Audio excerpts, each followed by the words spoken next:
दोस्तों, इस लेसन में हम जानना चाह रहे हैं कि आप कौन हैं। Who are you and why are you here. आप लोगों को सुन के ये हैरानी होगी कि ये क्वेश्चन आज भी मेरे पेरेंट्स मुझसे पूछते हैं कि बेटा हो कौन और करते क्या हो। खास तौर पे आईटी की दुनिया में जिधर रोज एक नई चीज़, एक नई टेक्नोलॉजी, एक नई मेथडोलॉजी आ रही है, लोग आपसे कॉन्स्टेंटली पूछेंगे कि आप हैं कौन और आप क्या करते हैं और आप किस तरह की सर्विसेज प्रोवाइड करते हैं। और ये क्वेश्चन आपसे ना सिर्फ आपके लर्निंग जर्नी के स्टार्ट में पूछा जाएगा बल्कि आपसे बाद में भी पूछा जाएगा as you go on and progress in life. इसलिए मैं आपसे पूछना चाहता हूं, who are you exactly. But before I ask this question, मैं आपसे एक और सवाल करना चाहता हूं, और वो सवाल ये है कि क्या आप मुझे बता सकते हैं कि दुनिया के वो लोग जो बहुत सक्सेसफुल हुए, उन सारे लोगों में वो एक कॉमन ट्रेट या फीचर क्या है। चलें ये छोड़ें, क्या आप ये बता सकते हैं कि दुनिया के वो लोग जो सिर्फ आईटी के शोबे में मशहूर हुए, उनमें क्या एक फीचर या क्या एक ट्रेट कॉमन है। सोचें, थोड़ा और सोचें। यहां पे जिस तरह आपको नजर आ रहा है, आईटी के दुनिया के वो लोग जो बहुत सक्सेसफुल हुए, जिन्होंने बहुत बड़ी कंपनीज बनाई, people like Elon Musk. Elon Musk कौन है? इलॉन मस्क ने दो कंपनीज बनाई जिनके लिए हम उन्हें जानते हैं। एक कंपनी का नाम है टेस्ला, जो कि गाड़ियां बनाती है, और एक कंपनी का नाम है स्पेस एक्स, जो स्पेस के लिए डिफरेंट तरह के त्यारे बनाती है। इलॉन को छोड़ दें, किसी और एंटरप्रेन्योर की तरफ आते हैं। Let's look at Steve Jobs. कौन है Steve Jobs? Steve Jobs invented something that we know as iPhone, और आईफोन ने पूरी दुनिया में एक तहलका मचा दिया। ये वो कुछ आईटी के बादशाह हैं जिन्होंने पूरी दुनिया को रेवोल्यूशनाइज कर दिया। But let's look at some of the other names. Jeff Bezos, इन्होंने अमेजॉन बनाया। जैक मा, इन्होंने अली बाबा बनाया। Both these companies are more than $500 billion companies working in e commerce. Let's look at some other names. Mark Zuckerberg, कितने लोगों ने यहाँ पे mark Zuckerberg का नाम सुना हुआ है?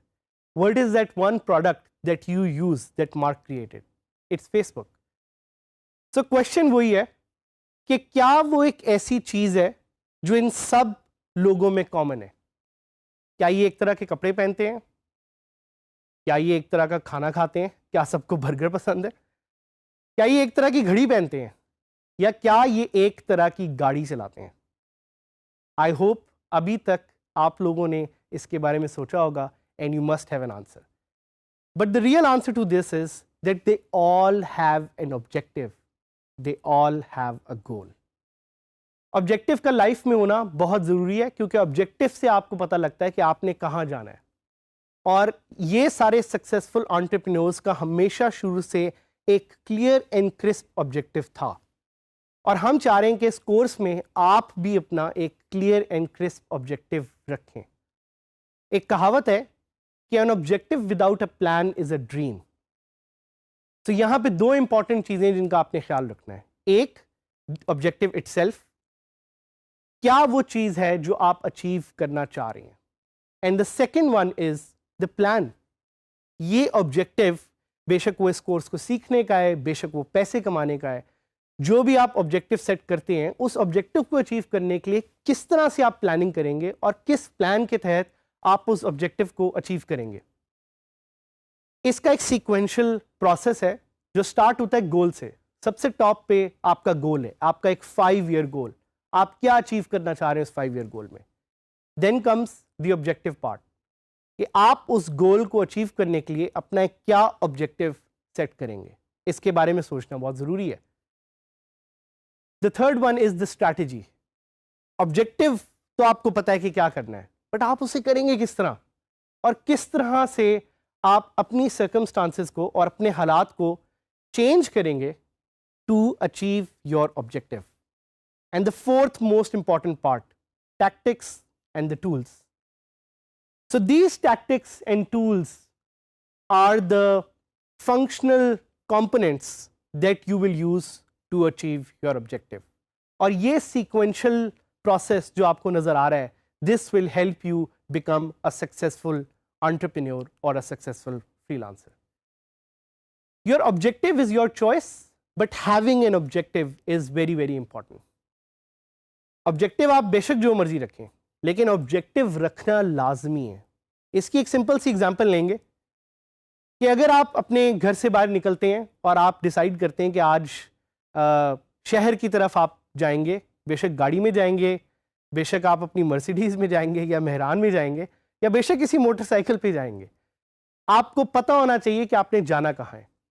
उसके लिए आप एक रोड चूज करेंगे, वो आप पे है, वो आपकी स्ट्रैटेजी है, लेकिन आपको लाजमी पता होना चाहिए कि आपने जाना कहाँ है। ये नहीं हो सकता कि आप जाके अपनी गाड़ी में बैठें या अपने मोटरसाइकिल पे बैठें और फिर सोचें कि ओह मुझे तो पता ही नहीं मैंने जाना कहाँ है। That's why having an objective is crucial. इसीलिए ये भी कहा जाता है कि your objective will help you know where to grow and where to go. कहाँ जाना है और कितना ग्रो करना है, this is something your objective will help you with. मैं आपसे एक छोटी सी एक्टिविटी कराना चाहता हूँ। अपने पास इर्द गिर्द जिधर भी आप ये बैठ के लेसन देख रहे हैं, अगर आपको कोई पेन या पेपर मिलता है तो प्लीज़ उसे उठा लें। चलें, मैं आपको कुछ सेकंड दूंगा जल्दी से ढूंढने के लिए, एंड आई होप अभी तक आपने वो पेन और पेपर ढूंढ लिया। उस पेन और पेपर पे मैं चाहता हूं आप अपना क्लियर ऑब्जेक्टिव डिफाइन करें कि आप क्या करना चाह रहे हैं इस कोर्स के साथ। हम कुछ टाइप्स ऑफ ऑब्जेक्टिव एक्सप्लोर करते हैं which will help you make a clear objective. So let's say आप ये ऑब्जेक्टिव रखते हैं कि मैं by end of this course या बाय एंड ऑफ 1 ईयर $100,000 कमाना चाहता हूं या चाहती हूं। That is a very clear objective. आप अपना गोल कम भी कर सकते हैं, गोल रखना टोटली आप पे है, but as I remind you कि having a goal is very much important. या आप कह सकते हैं कि my objective is to learn WordPress skills. हो सकता है आपका ऑब्जेक्टिव पैसों से रिलेटेड ना हो, लेकिन आपका ऑब्जेक्टिव हो स्किल से रिलेटेड, ये भी एक अच्छा ऑब्जेक्टिव है। आप ये कह सकते हैं कि my objective is to create an e commerce website of my shop. हो सकता है आप कोई शॉप ओन करते हैं जिसकी आप एक ऑनलाइन ई कॉमर्स वेबसाइट बनाना चाह रहे हैं यूजिंग वर्डप्रेस, ये भी एक अच्छा ऑब्जेक्टिव है। Having an objective is very important, but before you set your objective, know your self. Knowing your self is very important and very crucial, क्योंकि जब तक आप अपने आप को नहीं जानते होंगे, आप सही तरह से ये ऑब्जेक्टिव अपना सेट नहीं कर सकते होंगे। अल्लामा इकबाल हमारे शायर, उन्होंने क्या खूब कहा कि खुद ही को कर बुलंद इतना कि हर तकदीर से पहले खुदा बंदे से पूछे बता तेरी रजा क्या है। इस कॉन्सेप्ट में भी अल्लामा इकबाल हमें कह रहे हैं कि खुद ही को एक्सप्लोर करो, देखो तुम कहाँ जाना चाह रहे हो। अगर आपका ऑब्जेक्टिव क्लियर होगा तो आप एक अच्छे सफ़र की तरफ निकल सकेंगे and you will be able to be successful. So दोबारा वो पेन और पेपर ढूंढें और देखें कि आप कौन हैं, क्या हैं और कहाँ जाना चाह रहे हैं। Ask yourself, why are you here? आप इधर क्यों हैं? क्यों ये कोर्स सीखने आए हैं? क्या मिलेगा आपको इस कोर्स से? Identify yourself. Are you a student? क्या आप एक स्टूडेंट हैं? क्या आप एक हाउसवाइफ हैं? अपने सर्कमस्टांसेस को जानना, अपने सर्कमस्टांसेस को अंडरस्टैंड करना बहुत ज़रूरी है। Are you someone who is seeking a job? क्या आप यहाँ पे इसलिए आए हैं क्योंकि आप एक जॉब ढूंढना चाह रहे हैं? और do you want to learn new skills? ये भी आप पे है कि आप किस तरह का ऑब्जेक्टिव अपने लिए रखते हैं और किस तरह की सिफ्त में वो आपको लेके जाएगा। एक कॉन्सेप्ट मैं आपको बताना चाहूँगा, जापानीज कॉन्सेप्ट है, जिसमें 4 क्वेश्चंस आप अपने आप से पूछ सकते हैं to set your objective. 1 is what do you love? आपको क्या पसंद है? पेन और पेपर पे ये लिखें।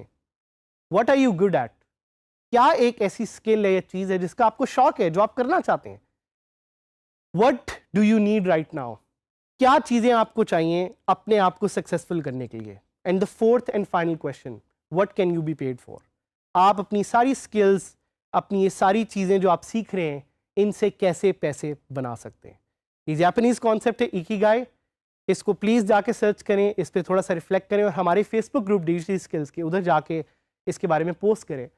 सो a summary of this whole lesson is कि अपने आप को जानें, देखें आप यहाँ पे क्यों आए हैं और अपना ऑब्जेक्टिव क्लियर और सिंपल सेट करें, so you can become a successful freelancer and entrepreneur.